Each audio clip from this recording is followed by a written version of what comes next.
This is a review of the 5 tenets of American modernism that we have discussed in class. And I'm going to be talking about all 5 of these tenets as they relate to both texts that we read in the third quarter, A Good Man is Hard to Find, and The Great Gatsby.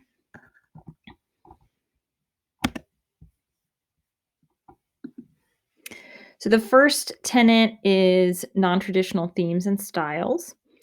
In A Good Man is Hard to Find, this comes up when Flannery O'Connor uses the story to question the importance of religion and tradition. So religion and tradition are two really traditional themes in stories, especially in the American South, which is where this story takes place. But she questions both of those. In other words, religion and tradition aren't just good things that bring good results for people who follow them. The grandmother is an example of this because she believes in both of those things. You can tell because she talks about believing in religion. She talks to Red Sammy about believing in tradition. We can even see that she believes in tradition because of how she dresses. She wants to look like a lady. But in the end, both of those things, not only do they not save her, they actually put the family in harm's way at the end. So they are definitely not both seen as fully good.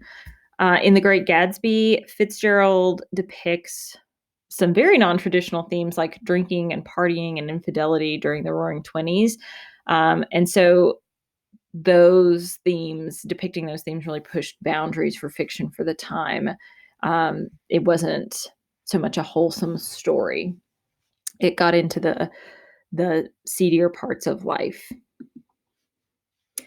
The second tenet is disillusionment with traditions. In A Good Man is Hard to Find. This is similar to what I just talked about on the last slide, but there's a traditionally perfect family unit that has a mom, a dad, kids, but it's actually very dysfunctional.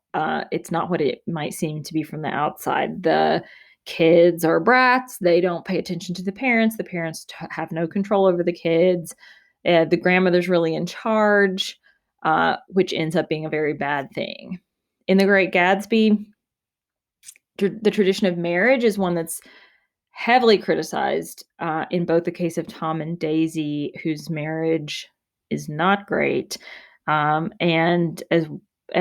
Myrtle and Wilson as well, because Myrtle obviously is cheating with Tom.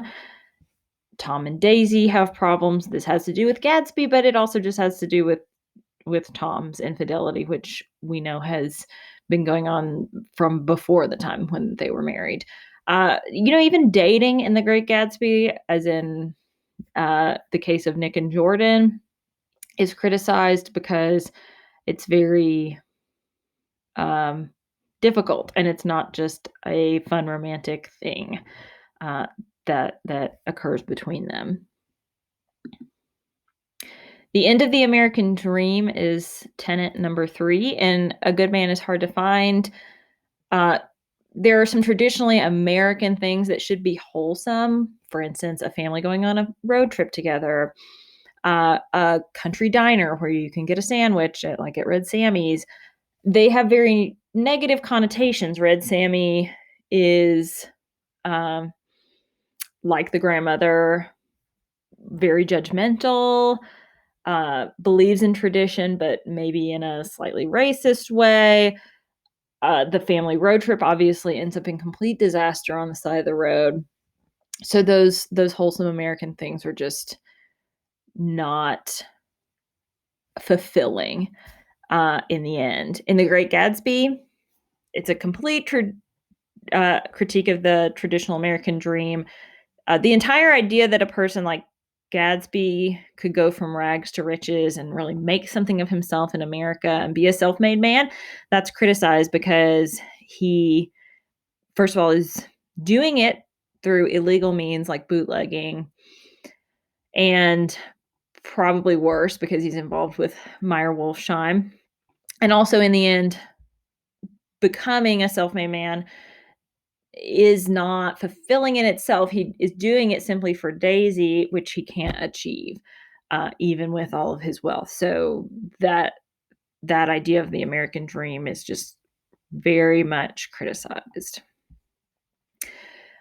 Contrast is another tenet. In A Good Man is Hard to Find, there's a clear good versus evil contrast because there is murder in the story, but it is not so clear that the grandmother is purely on the side of good. She has very judgmental tendencies. It's not also totally clear that the misfit is purely bad. Yes, he has people murder the whole family, which is horrible, but we see his side of the story and his perspective about um, being accused of things possibly that he didn't do, being kept in prison for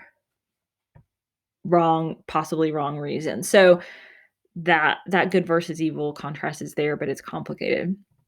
In The Great Gatsby, there are major contrasts between people with different levels of wealth and different levels of society, like rich versus poor, which we can see in the case of Tom versus Wilson, and they're like counterparts, Daisy versus Myrtle. They're just living very different lives. We can also see that contrast in New Money versus Old Money. So Gatsby has tons of money, but it's new money, and Tom is able to use that to criticize Gatsby, making fun of his pink suits and his sort of showy parties and things like that. Past versus present is also a really important contrast in The Great Gatsby because that's the way Nick tells the story. First of all, is that he's reflecting on the past from the present. And Gadsby wrestles with past versus present because he is trying to reclaim the past always in the present, but he can't quite get there. And then bold experimentation is the fifth tenet of modernism that we talked about. In A Good Man is Hard to Find, the experimental part is partly how the story is told. There's not a really clear, neat resolution, certainly not a happy ending. The misfit says in the end, it's no real pleasure in life. So even though he says that there's no point in doing anything except sort of whatever you want to do, which I guess in his case is murdering this family, he still says that he isn't getting really any real pleasure out of it. And just the depiction of that violence that occurs at the end of the story is very experimental for Southern American fiction at the time. And in The Great Gatsby, Nick is really an experimental narrator for Fitzgerald because he's both an observer in the story and of the story and a participant in the story. So when we think about our opinions of Gatsby, we have to partly think about what Nick thinks about Gatsby because he's the person who's told us everything that we know, and he has certain opinions about Gatsby too. And I will just point out that, like A Good Man is Hard to Find, The Great Gatsby's the ending is not happy, which goes back to disillusionment a little bit because it shows how the modernists saw the world at that time.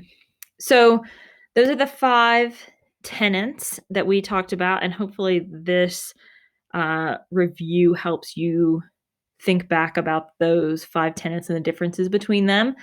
And how they related to these stories that we read, because you are going to apply and analyze some of those tenets after you read our new short story, The Yellow Wallpaper. So we're going to wrap up modernism by reading The Yellow Wallpaper and a few poems and still thinking about these 5 tenets.